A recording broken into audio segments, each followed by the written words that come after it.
Yo, what is going on everybody? Shri Kanase here. So Google Shopping adds negative keywords. This is literally the bread and butter of your Google Shopping ads account and your entire experience with Google Shopping ads. And it is also one of the most overlooked topics when it comes to using Google Shopping ads. Now, it doesn't matter whether you're doing drop shipping or running an actual brand. When it comes to negative keywords, it is absolutely a must, a mandatory thing that you implement negative keywords to really find success with your Google Shopping ads. And if you haven't been really paying attention to negative keywords with Google Shopping ads and you're running your own Shopify store, this is one video you're going to want to watch until the end. But without wasting any more time, let's just jump right into the negative keyword strategies and exactly how you can use negative keywords to find more success with Google Shopping ads. So the very first thing that you will have to do in order to find success with negative keywords is smash that like button for the YouTube algorithm. Now, I would really appreciate it if you can smash that like button really quick, just 2 seconds. Okay,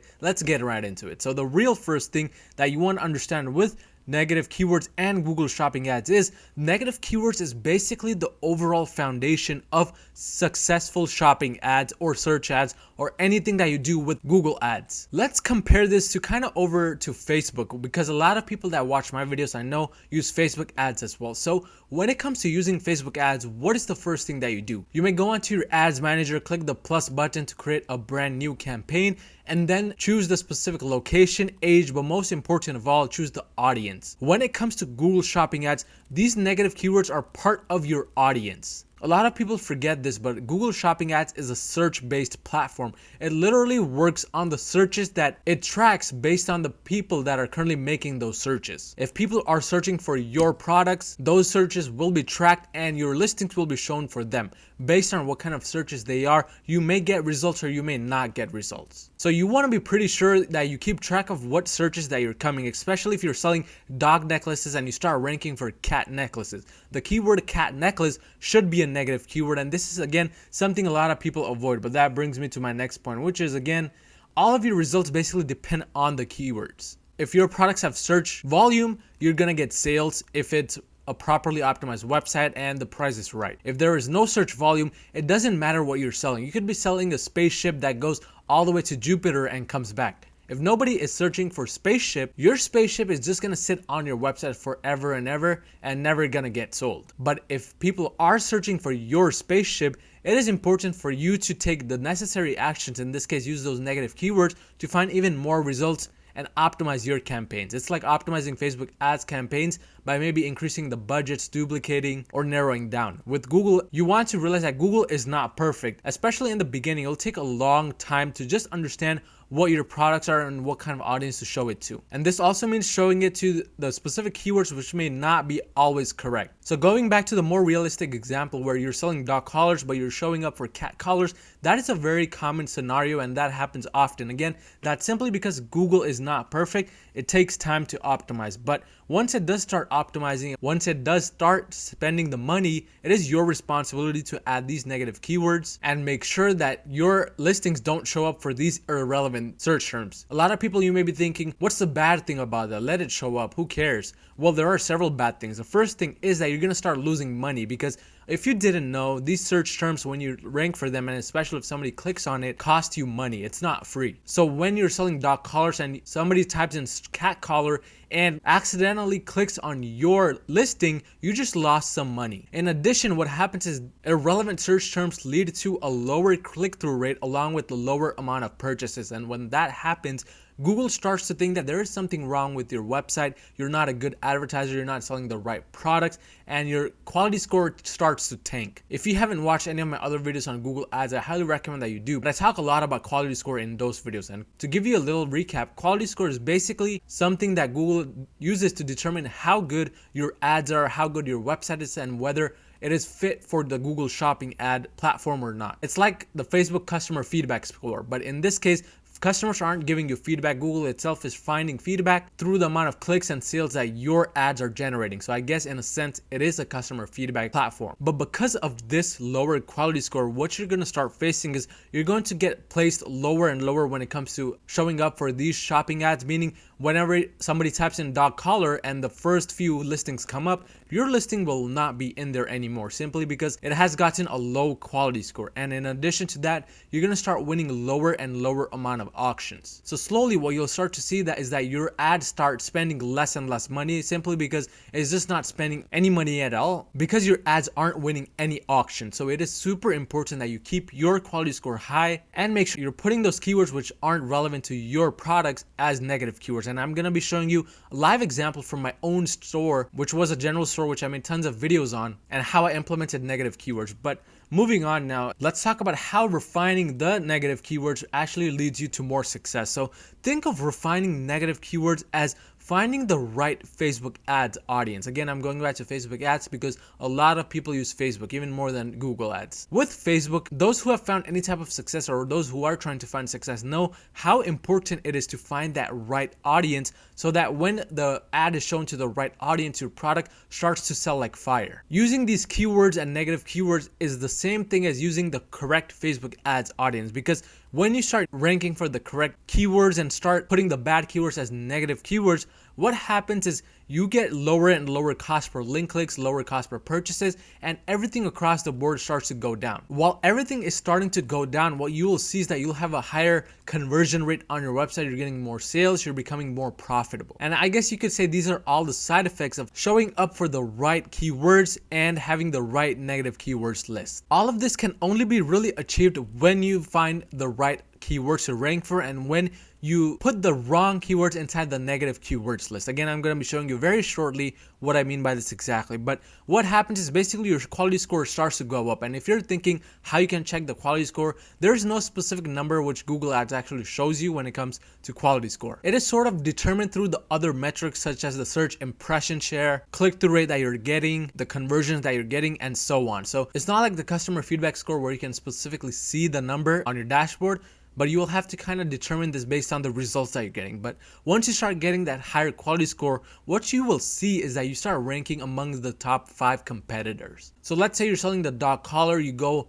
on Google and type in dog collar. You'll see that your listing comes up if your quality score is high, and along with this you have properly SEO optimized descriptions, titles, and all sorts of stuff. Again, if you need more info on that, I have tons of videos on my channel which you can check out, which are directly related to SEO optimization and ranking well with Google Shopping ads. But now let's go on over to my Google Ads account, which I've pulled up for you guys, to show you exactly what I did when it comes to negative keywords. So this is one specific campaign for a winning product which I revealed a few weeks ago on my YouTube channel. The link should have popped up in the top right corner of your screen. Do watch that video after this one. But the product was the portable air conditioner. I sold this back when it was summertime in the United States. But here is where I've put all of the negative keywords. So let's start from the top. The first few keywords that I generally like to put as negative keywords are store names. So here, as you can see, I've just put the word Walmart in there. And one key thing I would like to say is when it comes to adding negative keywords, you want to start doing this after you have spent some money and after you've got some results.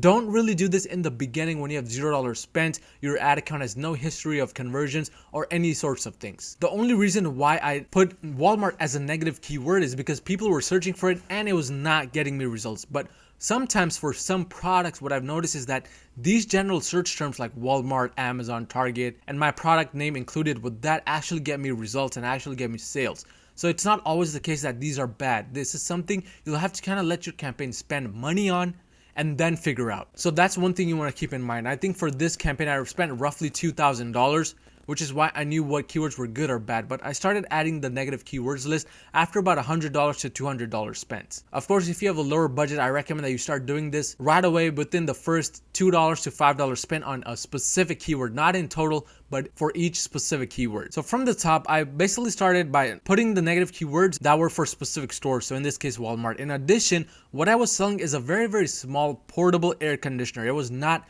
a window air conditioner. So that is why I put the window air conditioner as a negative keyword. Again, this goes back to the dog collar example. If you're selling dog collars, you definitely want to put cat collars as a negative keyword because that is something 100% you don't sell. And in this case, I was selling a portable air conditioner. It was not a window air conditioner. So that is why I added it as a negative keyword. In addition, you can probably see that all of my keywords are in brackets. I put a starting bracket and then the keyword and then the ending bracket. This is known as exact match, meaning my shopping listings will not show up only when somebody searches this up exactly. So I have to type in window air conditioner exactly, and then when I do that, that is when my listing will not show up. But in addition, I added another few keywords that were bad keywords. So I added the word room air conditioner as a negative keyword because although it was kind of relevant to my product, I was not getting sales. It spent over my profit margin with 0 sales. And that's something I want to recommend as well. If you have a higher budget, I recommend that you let each keyword spend up to your profit margin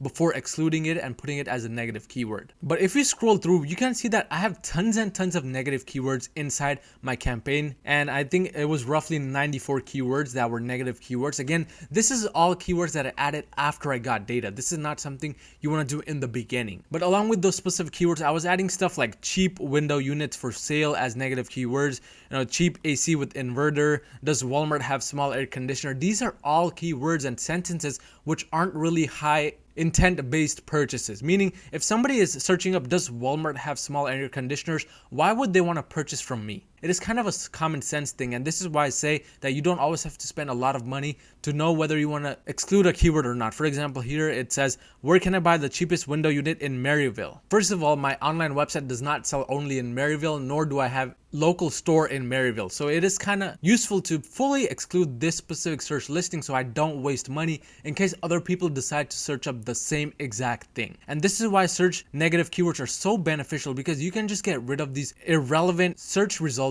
which could often lead you to spend a lot of money. I mean, if we go ahead and go back to the top and look at the specific search terms, we can actually see how much money was spent in total. And this is a specific campaign I ran back in around August. Again, this was a product which was something I was selling during the summertime in the United States. But as you can see, I spent roughly $1,500 for this, and I was only letting the specific keywords that were getting me sales continue to run. So for example, the first keyword was portable air conditioner. It got me 36 sales at $7.91 per sale. So that is really profitable considering the fact that I had a roughly $30 profit margin for this product. But as you can see, I was only letting those specific keywords which were getting me sales run. And here is an example of a bad keyword. So this was the portable AC unit. As you can see, it says excluded over here. And the main reason why I excluded this is because it spent $17.69 and got me 0 sales. So that is not something you want. And when that happens, you want to simply get rid of that. But this is something I was only able to decide after letting the keyword spend money. So this is one thing you want to do. You want to let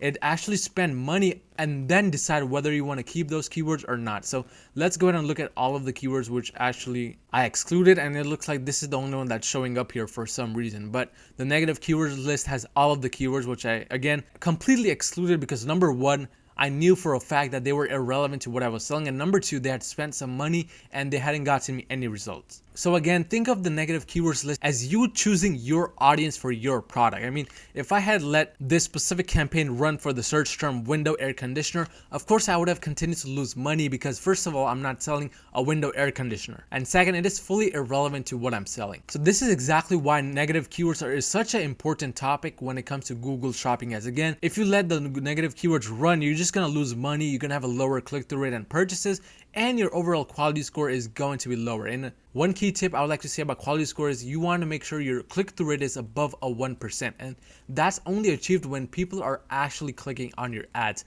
If your search terms are irrelevant, nobody is going to click on your ad, period. So that's why it is so important for you to use negative keywords. Again, think of negative keywords as the correct Facebook ads audience. When you have the right Facebook ads audience, you start to make a lot of money, and that leads to a lower amount of cost per link click, cost per purchase, etc. And our main goal with this is to rank amongst the top 5 competitors with Google Shopping ads. But again, to show you guys exactly how to actually add a specific keyword as a negative keyword, simply go to your search terms by clicking on the keywords tab on the left, going next to a specific keyword that you would like to add as a negative keyword, check in the box and then click add as negative keyword, and click on the campaign button, not the ad group. So click on a campaign and hit save, and make sure that this is in brackets. But once you do that, you want to hit save, and that's literally all you have to do to add a specific keyword as a negative keyword. If you found any type of value in this video, like always, smash that like button and smash that subscribe button, and I'll see you guys next time.